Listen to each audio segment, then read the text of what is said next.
Hello everyone and once again welcome back to the new video. उम्मीद है आप लोग जहाँ भी होंगे सुरक्षित होंगे। तो ये वीडियो बनाने का मेरा मेन मोटिव है कि आप लोगों को ये बताना कि आपको माल्टा क्यों चूज़ करना चाहिए। सेकंड, मैं आप लोगों को कुछ ऐसी टिप्स दूंगा जो आपके लिए काफ़ी ज़्यादा बेनिफिशियल होंगी अगर आप माल्टा जाना चाहते हो। तो आइए आपके एक लाइक के साथ हम करते हैं वीडियो की शुरुआत।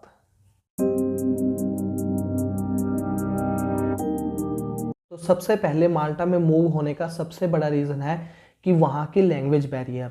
यूरोप में 26 कंट्रियाँ हैं, 25 ऐसी कंट्रियाँ हैं जहाँ पर अलग अलग लैंग्वेज बोली जाती हैं। थोड़ी बहुत इंग्लिश भी बोली जाती है बट इतनी नहीं कि आप वहाँ पर सक्सेसफुल हो सको।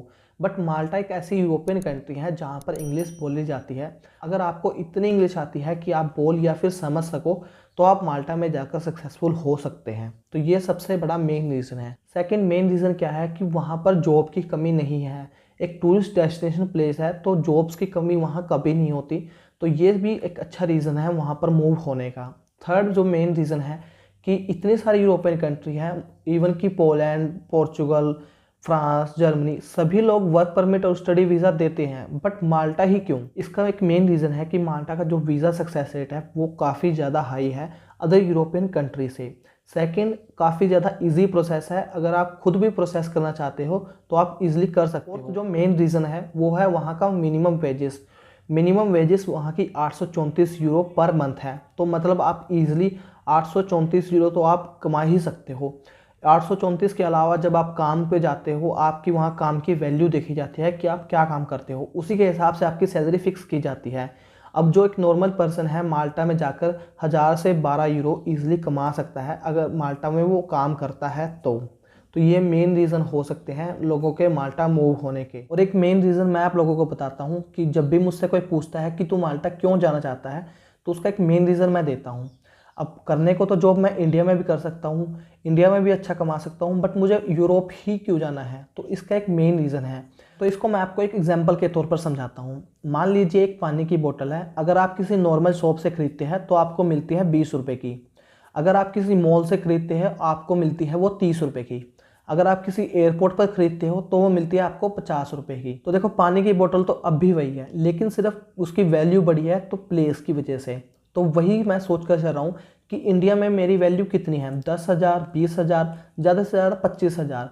लेकिन जब मैं माल्टा जाऊँगा तो मेरी शुरुआती वैल्यू भी कितनी होगी, कम से कम 80-90 हज़ार के आसपास मेरी वैल्यू होगी। ये मैं उन लोगों को एग्जांपल देता हूँ जब कोई मुझसे पूछता है कि मैं माल्टा क्यों जाना चाहता हूँ। ये मेरे मेन रीज़न है माल्टा चूज़ करने के। अब माल्टा तो मैंने चूज़ कर लिया लेकिन वहाँ जाना भी होगा, उसका कोई तरीका भी होगा। वो तरीका क्या है? तो वो तरीके हैं या तो आपका वर्क परमिट या फिर आपका स्टडी वीज़ा या फिर आपका टूरिस्ट वीज़ा। ये 3 तरीके हैं माल्टा जाने के।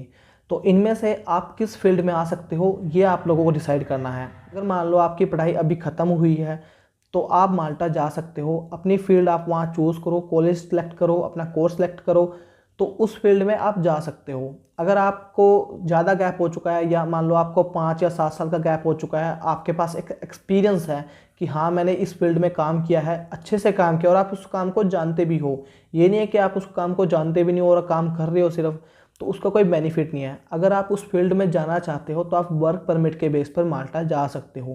देखो टूरिस्ट वीज़ा की एडवाइस मैं नहीं देता क्योंकि टूरिस्ट वीज़ा बहुत डिफ़िकल्ट चीज़ है। लोगों को लगता है कि टूरिस्ट वीज़ा बहुत ईजिली मिल जाता है, हम टूरिस्ट वीज़ा पर जाएंगे और वहाँ जाकर वर्क परमिट में चेंज करा लेंगे। तो ये इतना भी ईजी नहीं है जितना आप लोग सोचते हैं। एक एग्जांपल देता हूँ। परसों मेरे पास एक लड़के का फ़ोन आया, 10th पास वो लड़का, उसने मुझे अपनी प्रोफाइल बताई कि मैं 10th पास हूँ। काम मैंने पूछा उससे कि आप काम क्या करते हो, तो काम बोलते कि भाई मैंने कुछ काम नहीं किया है। उसके बाद मैंने पूछा कि आपकी ट्रैवल हिस्ट्री क्या है, ट्रैवल हिस्ट्री बोलते भाई अभी तो मेरे पास कोई ट्रैवल हिस्ट्री नहीं है। तो मैंने उससे पूछा कि आपको ये किसने बोला कि आप विजिट वीज़ा पर जाकर वहाँ वर्क परमिट में चेंज करा सकते हो?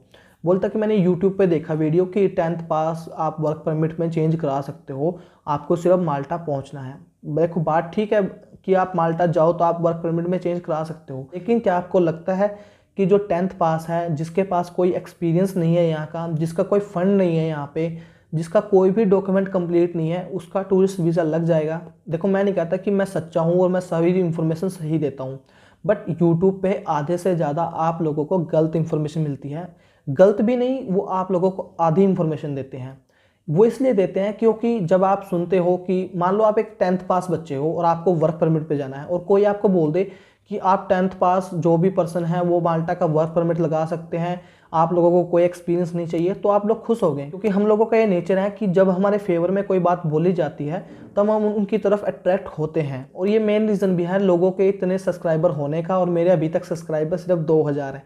तो ये मैं समझता हूँ कि मेन रीज़न है, क्योंकि मैं लोगों के फेवर में नहीं बोलता, मैं उनको सच बताता हूँ। देखो आप लोग माल्टा जा सकते हो, इसमें कोई डाउट नहीं है, ईजी भी है, उसमें भी कोई डाउट नहीं है, बट एक प्रोसेस है जो आप लोगों को समझना होगा। उस प्रोसेस के बिना आप माल्टा नहीं जा सकते, चाहे आप 6 महीने से ट्राई कर रहे हो या फिर 1 साल से ट्राई कर रहे हो या फिर 2 साल से ट्राई कर रहे हो। जब तक आपको सही प्रोसेस नहीं पता होगा तब तक आप माल्टा नहीं जा सकते। एजेंट के थ्रू कराना चाहते हो, उसमें कोई बड़ी बात नहीं है, आप 7-8 लाख रुपए दो और वो आपको ईजिली माल्टा पहुंचा देंगे। बट अगर आप खुद जाना चाहते हो, कम पैसे पर जाना चाहते हो, तो आप लोगों को एक प्रॉपर गाइडेंस की ज़रूरत है, जो आने वाली वीडियो में मैं आप लोगों को ज़रूर दूंगा। अब देखो बहुत सारे ऐसे आप लोगों को मिलेंगे, ऐसे यूट्यूबर हैं जो आप लोगों को बताते हैं कि ऐसे जॉब निकली हुई है, ऐसे अप्लाई करना है। एक वीडियो मैं देख रहा था, उसमें बोला था कि 125 जो रिक्रूटमेंट एजेंसी है माल्टा की, उनके पास मेल करो, वो आप लोगों को हायर कर लेंगे। चलो ठीक है, मैं उनकी बात मान लेता हूँ कि 125 रिक्रूटमेंट एजेंसी है और वो जॉब देती भी हैं, लेकिन लो आप एक क्लीनर की जॉब के लिए जाना चाहते हो, उनके पास क्लीनर की जॉब अवेलेबल नहीं है, तो आपने जो मेहनत की वो आपकी मेहनत तो ख़राब गई ना। आपने तो कर दिया काम अपना, लेकिन आपको जॉब नहीं मिलेगी क्योंकि आपके पास एक प्रॉपर गाइडेंस नहीं है। तो आने वाली वीडियो में आप लोग अपडेट जरूर रहना, क्योंकि मैं आप लोगों को वो सारी गाइडेंस दूंगा कि आप लोगों को क्या कुछ करना होगा जिससे आपका माल्टा का वर्क परमिट लग जाए। तो उम्मीद है आप लोगों को ये बातें समझ आई होंगी। नेक्स्ट वीडियो हम कुछ ऐसी वर्क परमिट पर लेकर आने वाले हैं जो आप लोगों के लिए काफ़ी ज़्यादा बेनिफिशियल होंगी अगर आप उन वीडियोज़ को देखते हैं। आप लोगों को एक प्रॉपर गाइडेंस दी जाएगी कि आप कैसे माल्टा में अप्लाई कर सकते हैं, कैसे आप अपना CV बना सकते हैं। आप लोगों को प्रॉपर तरीके से समझाऊंगा, आधा अधूरा काम मैं नहीं करूंगा। ठीक है, तो मिलता हूं नेक्स्ट वीडियो में, तब तक के लिए जय हिंद जय भारत।